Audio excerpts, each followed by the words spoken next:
Hi viewers, welcome to our channel. So ఇవాళ JEE advanced results అయితే release అవ్వడం జరిగింది. అయితే ముందుగా వాళ్ళందరికీ కూడా ఒకసారి కంగ్రాచులేషన్స్ చెప్పుకుంటూనే చాలా ఇన్స్టిట్యూట్లు కూడా వాళ్ళ స్టూడెంట్స్ ప్రమోట్ చేస్తూ పత్రికా ప్రకటనలు అయితే ఇవ్వడం జరిగింది. సో ఈ నేపథ్యంలో దీంట్లో ఒక ఇంట్రెస్టింగ్ పాయింట్ ఒకటి దొరికిందన్నమాట. అంటే చాలా ఇన్స్టిట్యూట్లు కూడా ఒకే స్టూడెంట్ ని వాళ్ళ స్టూడెంట్ అన్నట్టుగా క్లెయిమ్ చేసుకోవడం మొదలుపెట్టారు.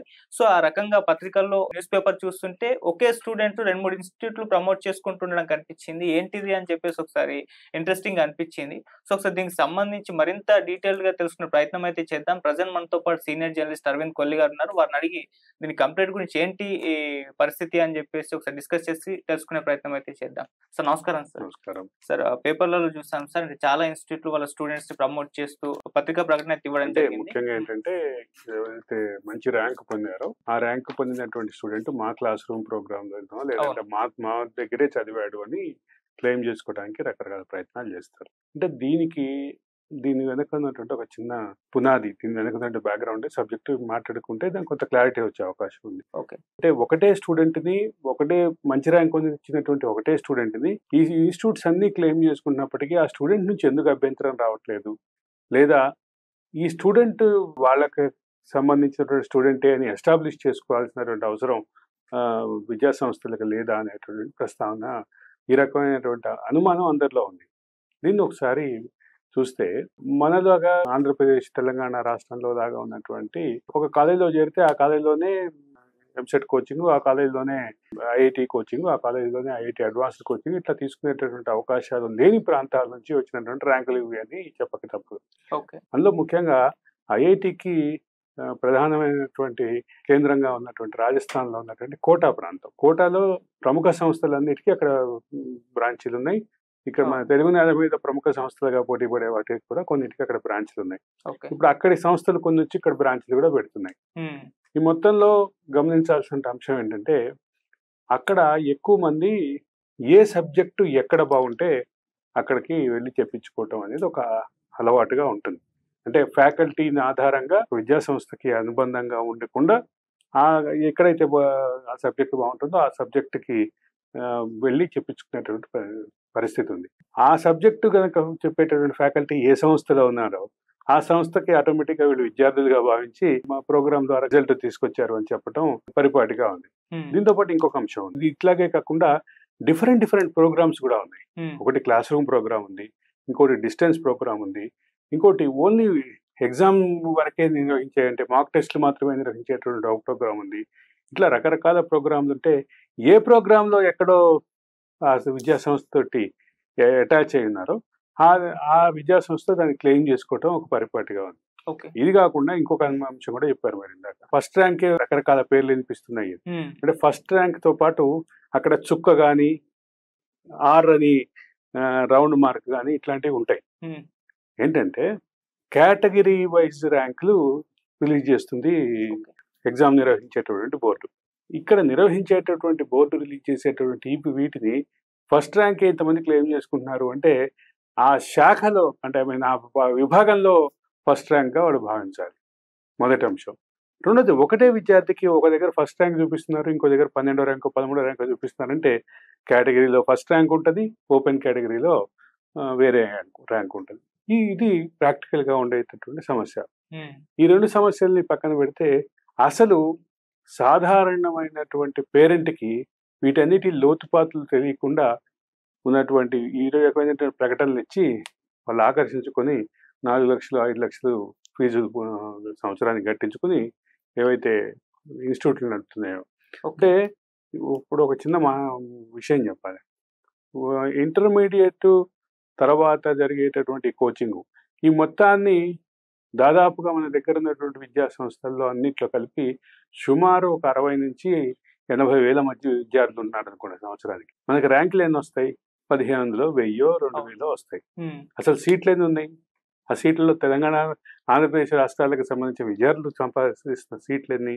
వీటన్ని పరిగణలోకి తీసుకుని ఆలోచిస్తే ఐఐటీలకు ఉన్నటువంటి క్రేజు, దాన్ని ఐఐటీల క్రేజ్ని ఐఐటీలోకి వెళ్ళటమే భూతుల స్వర్గంగా భావించి ఐఐటీలోకి వెళ్ళినటువంటి విద్యార్థులంతా లక్షల్లో కోట్లలో ప్యాకేజీలు తీసుకుంటారు అనేటటువంటి ఒక ఊహాగానంతో, ఒక క్రేజ్ తోటి ఈ రకమైనటువంటి అంచనాలు ఉన్నాయని చెప్పక తప్పదు.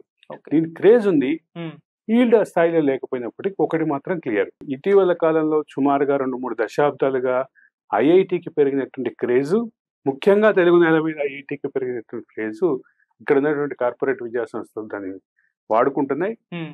ఇక్కడున్న కార్పొరేట్ విద్యా సంస్థలు వాడుకోవడంతో పాటు బయట నుంచి కూడా వచ్చి హైదరాబాద్లో, విజయవాడలో, విశాఖపట్నంలో ఇన్స్టిట్యూట్లు పెడుతున్నటువంటి వాళ్ళని కూడా చూస్తున్నాం. ఓకే. రెండోది క్లాస్ రూమ్ ప్రోగ్రామ్ కాకుండా డిజిటల్ ఇంటరాక్షన్ ప్రోగ్రామ్ లో సంస్థలు కీలకంగా ఉన్నాయి. రెండోది ఐఐటి అనేటటువంటి ఒక ప్రభుత్వ రంగ అత్యున్నత విద్యా సంస్థ ఏదైతే ఉందో వాటికి ఉన్నటువంటి గ్రేట్నెస్ కానీ గ్రావిటీని కానీ హ్మ్. ఈ రెండింటిని తగ్గించే ఉద్దేశం నాది కాదు. ఓకే.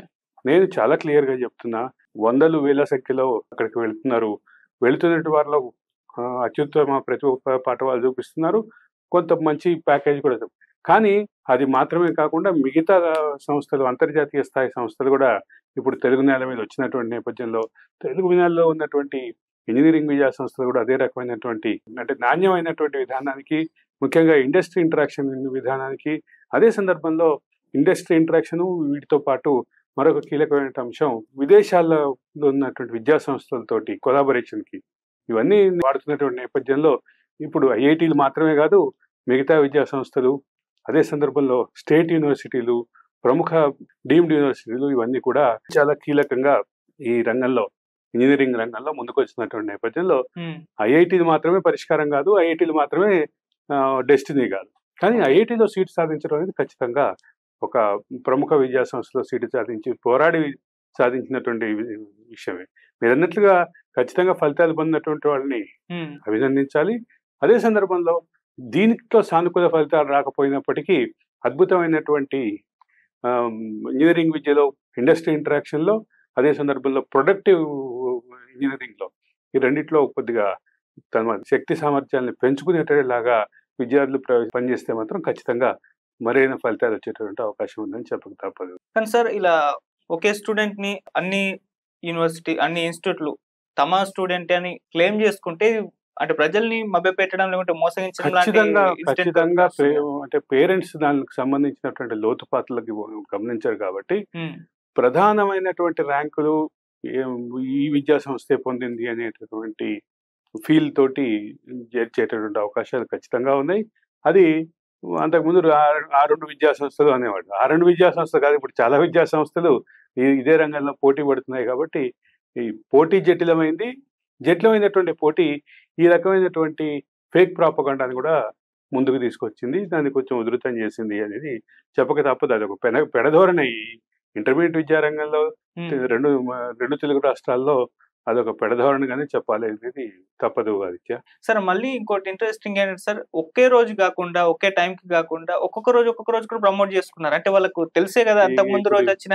ఇప్పుడు కార్పొరేట్ విద్యా సంస్థల్లో ఏం జరుగుతుంది పబ్లిసిటీ అనే విషయంలో, ర్యాంక్ రాగానే దానికి సంబంధించినటువంటి యాడ్ రిలీజ్ చేయడానికి ఆ ముందు 2-3 రోజుల నుంచే దానికి సంబంధించినటువంటి ప్రిపరేషన్, ఊహాగానం ఇదంతా ఉంటుంది. రెండోది ఈ విషయంలో మనతోటి తెలుగు వాళ్ళతోటి అంటే ప్రస్తుతం ప్రధాన విద్యా సంస్థలు 2 ఒకళ్ళు ఒక యాడ్ ఏజెన్సీని, ఒకళ్ళు సొంతంగా దీనికి సంబంధించినటువంటి ప్రచార విభాగాన్ని ఏర్పాటు చేస్తున్నారు కాబట్టి అది ఆ రంగంలో మనతోటి పోటీ పడలేకపోతున్నారు. కానీ అంటే రిజల్ట్ రాగానే వెంటనే 1, 2, 3, 4 1 ఇది మనకు అలవాటు అయిపోయింది, మన చెవులకి అలవాటు అయిపోయింది. ఆ రోజు టీవీ ఛానల్ పెడితే ఇదే రకమైనటువంటి పోటీ వాతావరణం ఉంది. ఆ పోటీ వాతావరణాన్ని ఇప్పుడిప్పుడే మిగతా సంస్థలు కూడా నేర్చుకుంటున్నాయి కాబట్టి ఈ 2 సంస్థల్లాగా మిగతా కూడా పోటీ పడేటటువంటి అవకాశం ఖచ్చితంగా ఉందని తప్పదు. సార్ ఇటువంటి రిఫరెన్స్ తోటి కొన్ని సినిమాలు, సిరీస్లు కూడా వచ్చాయి. కోటా ఫ్యాక్టరీ అని ఒకటి వచ్చింది. 12th ఫెయిల్ లో కూడా ఈ రిఫరెన్స్ లను చూపిస్తుంది. కోటా ఫ్యాక్టరీ అనేది కోటా, రాజస్థాన్ లో కోటాని బేస్ చేసుకుని చేసినటువంటిదే. రాజస్థాన్ లో ఉన్నటువంటి కోటా విద్యా సంస్థలు నిజంగానే అక్కడ 5-6 వేల మంది ఒక టైంలో క్లాసుల్లో ఉండేటటువంటి పరిస్థితి ఒక్కొక్క విద్యా సంస్థలో.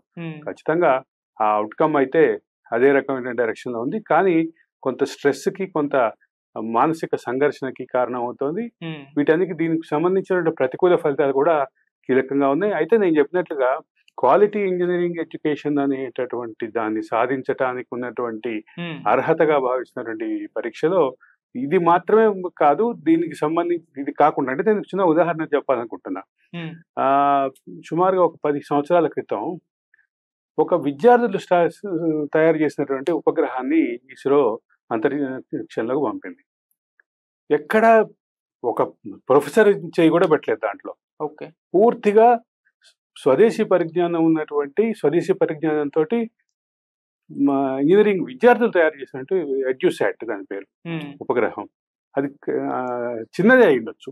ఆ ఉపగ్రహం పరిధి తక్కువ, దానికి సంబంధించిన పర్ఫార్మెన్స్ తక్కువ అయి ఉండొచ్చు. కానీ అదొక ప్రయోగం.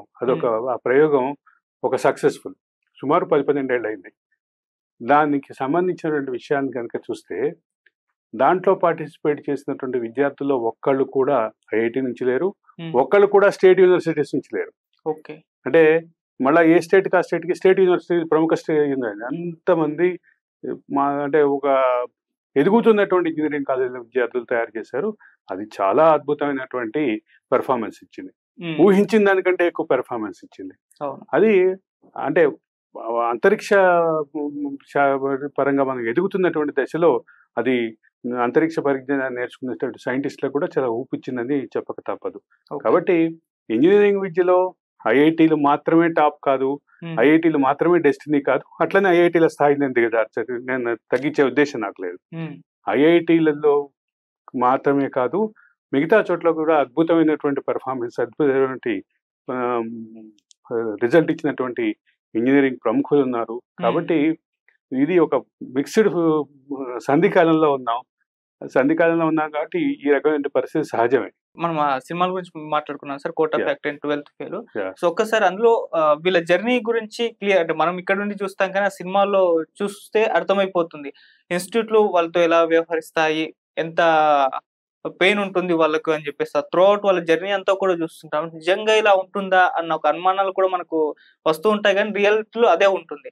అంటే ర్యాంక్ వచ్చిన వాళ్ళతో ఒకలాగా, అంటే ర్యాంక్ వచ్చిన వాళ్ళతో ఒకలాగా, ర్యాంక్ రాని వాళ్ళతో ఒకలాగా, అదే సందర్భంలో అంటే ఆ టైంలో జరుగుతున్న డ్రాప్ అవుట్స్ పట్ల ఇంకో రకంగా వ్యవహరించేటటువంటి అధ్యాపకుల ఆలోచన విధానం కానీ, యాజమాన్యాల ఆలోచన విధానం కానీ చూపించేటటువంటి ప్రయత్నం జరిగింది.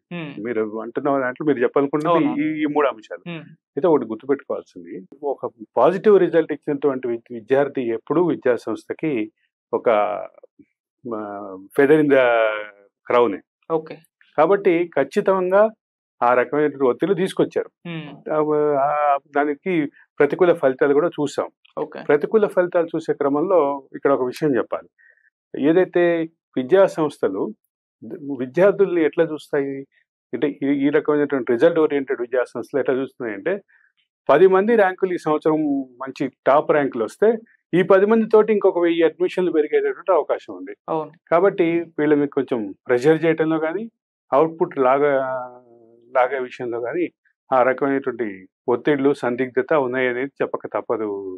ఇది మాత్రం కొంచెం పాజిటివ్ పరిణామం కానప్పటికీ ఇదైతే ఖచ్చితంగా డిబేట్ చేయాల్సినటువంటి టాపిక్ అనే చెప్పాలి. ఓకే. ప్రతి ఫ్యామిలీ కూడా